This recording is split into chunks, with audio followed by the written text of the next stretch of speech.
Dr. Justin Frank tried to stop the theft of an election in 2000 at the Supreme Court. Now he's trying to stop it again. Check it out, leave your comments, ding the bell, share it with your friends, and subscribe to our channel. Over the course of a few years, Dr. Justin Frank, the psychiatrist, psychoanalyst, professor of psychiatry at George Washington University, a professor of, a clinical professor of psychiatry in the Department of Psychiatry and Behavioral Science there, who also wrote books about George W. Bush and Barack Obama, you know, the psychological profile of them, and now Donald Trump. You know, for some time I've known that he had, you know, a deep insight into these people and has produced some just absolutely extraordinary and very, very readable books. His most recent, Trump on the Couch, of course. But I did not realize that he participated in the 2000 lawsuit that happened before the U.S. Supreme Court that put George W. Bush into the White House, even though he lost the election by 500,000 votes. I had not realized that Dr. Frank had been a part of that. That lawsuit, of course, one that was co-authored by Amy Coney Barrett, Brett Kavanaugh, and John Roberts when they were just lawyers working for George Bush. But anyhow, he did. He filed a front of the court, an amicus brief with the court. And here he is, Dr. Justin Frank, MD, to tell us all about it. His website's, by the way, or his Twitter handle, Justin Frank, MD. Dr. Frank, welcome back. Tell us about your experience in 2000. Well, I was actually talking with a friend who's, I guess, pretty well known. He was a fellow father at the school where our kids went, Seth Waxman, who was then Solicitor General, I think. And he said that he had made a bet with some friends of his that the Supreme Court would not even take the case of Bush v. Gore and the Florida Supreme Court. The U.S. Supreme Court would not take the case. And we were together the night they did take the case. We were at a party. And I looked at him and I said, I feel that I hear jackboots marching down Pennsylvania Avenue. And I feel like it's Munich in 1934.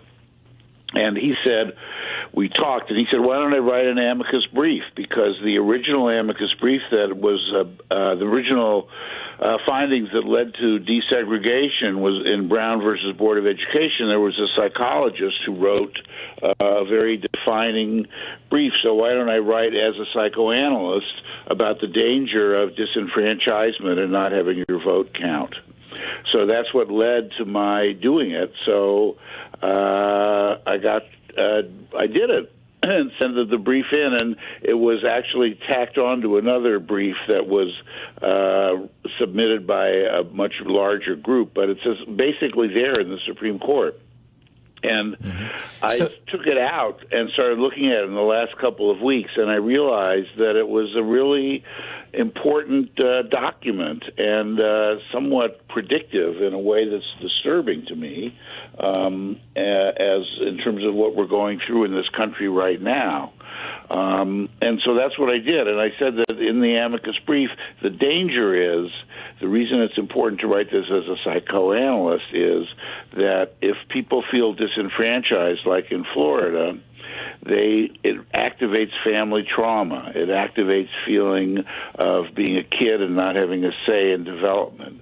It activates a sense of insecurity, and one of the things that's important for growth and development and also for our society is for its citizens to feel secure in relation to the government, and that the government is on their side and will protect them, and that it's very important for the body politic, the political ego, to deal with the fact that the injury from Florida and the hanging chads is going to be transferred through generations if it's not addressed directly. It never was addressed directly, and as you just said in your beginning, that in fact Roberts and Kavanaugh and now Barrett, all on the Supreme Court, were active in the side of Bush and of taking that case.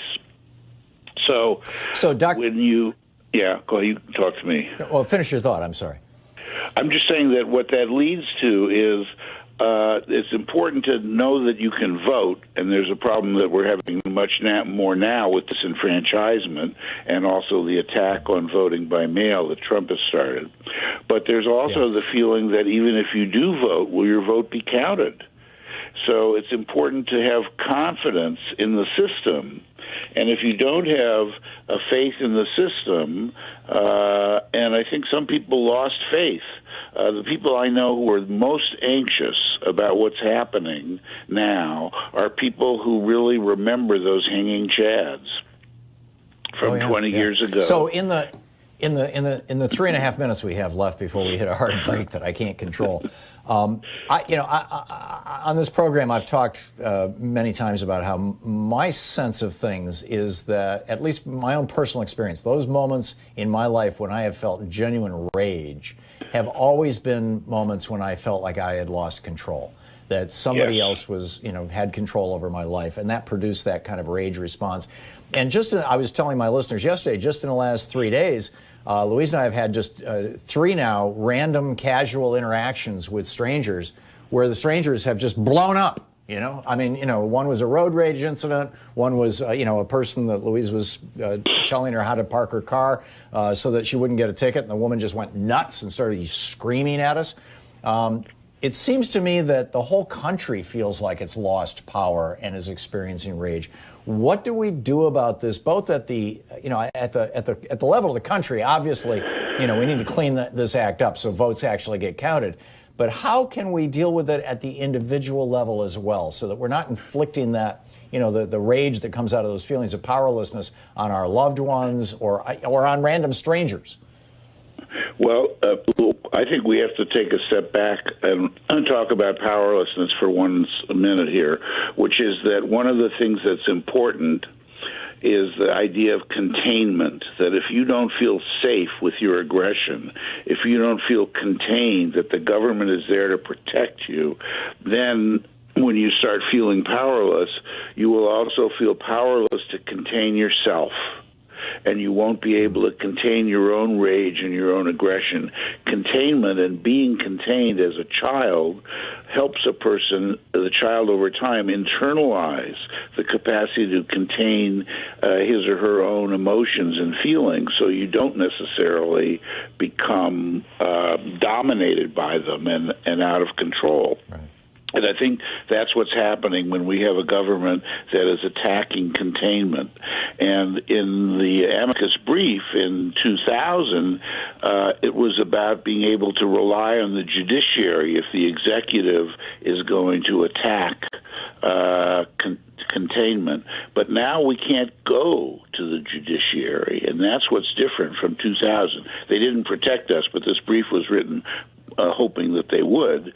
That the system, if you don't believe the system exists to protect you, and that if your vote is failing, your only appeal is to the judiciary, and if that doesn't work, then we're in big trouble. And that's what I think is threatened by what's just happened with Mitch McConnell and jamming this justice down our throats. Very, very quickly. So I think that people who are enraged... Isn't the flip side of that where Proud Boys see themselves, and all these white supremacist groups, they see their white privilege slipping away and they feel similarly out of control?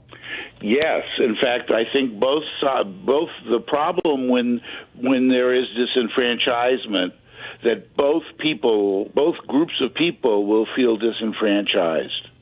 That the white power groups and that Trump has appealed to the people who felt disenfranchised in 2016. And he talked about, the swamp is ruining them and the coastal elites.